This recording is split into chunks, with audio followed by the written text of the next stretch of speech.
Blessings. Welcome to today's Law Enforcement Daily Devotional. Today we're in Luke chapters 11 through 13, and we start in Luke chapter 11, verse 37. Jesus takes the opportunity here to tell the truth.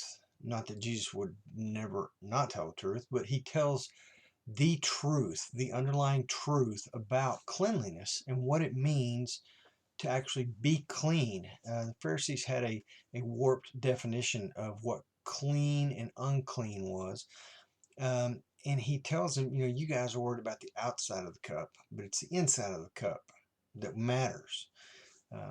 Jesus tells them it's not what goes into a mouth, into a person that makes him unclean, but what comes out that makes him unclean. And he basically gets to the point where he tells the Pharisees, and he's kind of harsh about this, they are the very stumbling blocks that we spoke of yesterday. It said the last thing you want to do is be a stumbling block.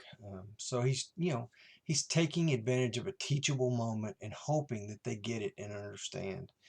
And then in chapter 12, Jesus again points out to the Pharisees and the lawyers that they look clean on the outside, but the inside they too are unclean. And they think they can hide their thoughts, their feelings, their anger from God and everybody else by putting on this good front and make the outside look all pretty. But inwardly, they're dirty and full of anger and greed and unforgiveness. That's a big point. Inside, they don't have humility. They have this outward pride and arrogance about them. And Jesus takes this lesson and he points it out to his disciples and teaches them, look, don't be like the Pharisees. Do not, and at that time it was a great lesson because the Pharisees and the Sadducees and the lawyers, they were the upper echelon of society. And that's what people, that's what you would strive to be. I want to be a Pharisee one day. And Jesus is saying, don't look up to them. Don't try to be like them. They've got it backwards and they don't understand.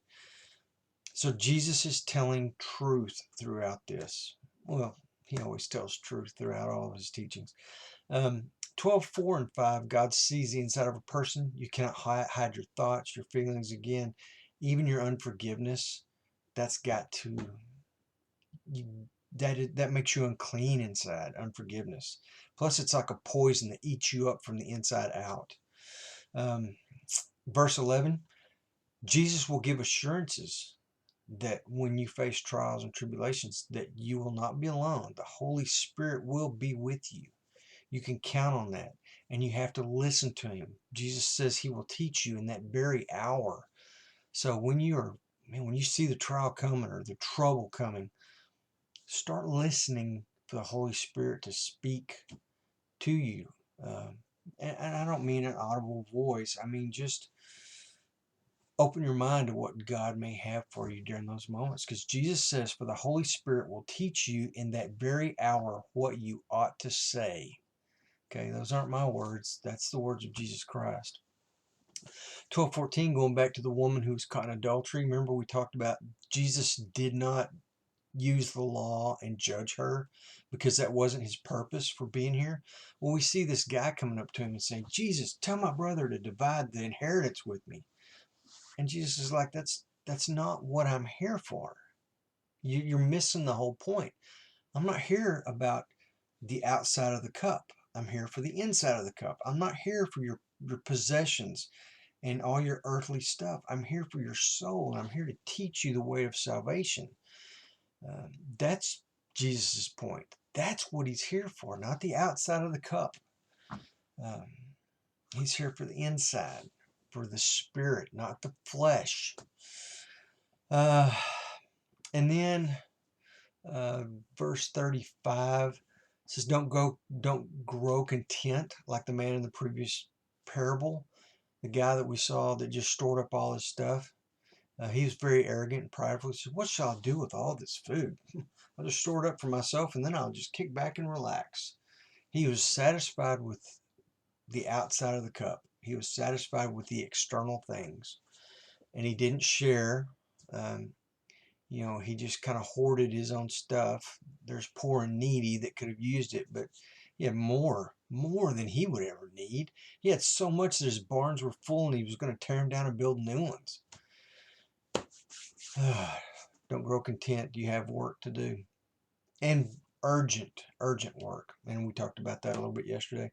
12:40, be ready because the Son of Man may come back at an hour that we don't expect him. And that's a lot of this previous parable. The guy is just going to kick back and relax. No, Jesus says, man, we got work to do.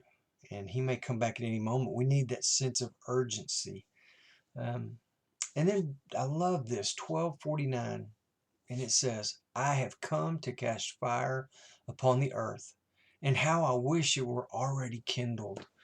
Now, used to, when I read that, I was like, fire. Oh, he's talking about judgment. I think he's talking about the fire like is described in Acts when the Holy Spirit came down like tongues of fire and was on the people. Jesus says when he leaves, the Holy Spirit will come. And I think for that very reason, Jesus goes into this next part saying that when he comes to divide people, mother against daughter and son against father.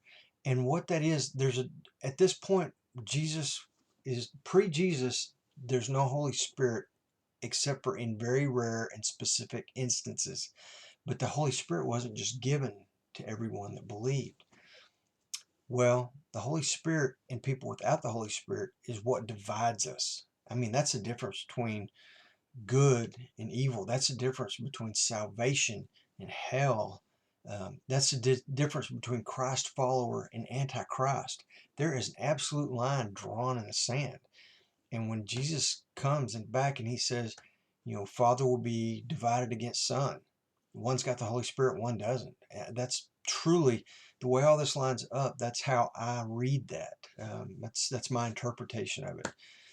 But anyway, it was a fantastic read. I hope you read. Tomorrow we're going to be in John chapter 9 and 10. Just 9 and 10. All of chapter 9 and all of chapter 10. Not part of it, just the whole thing. So read ahead, come back here. See you tomorrow, and you guys be safe.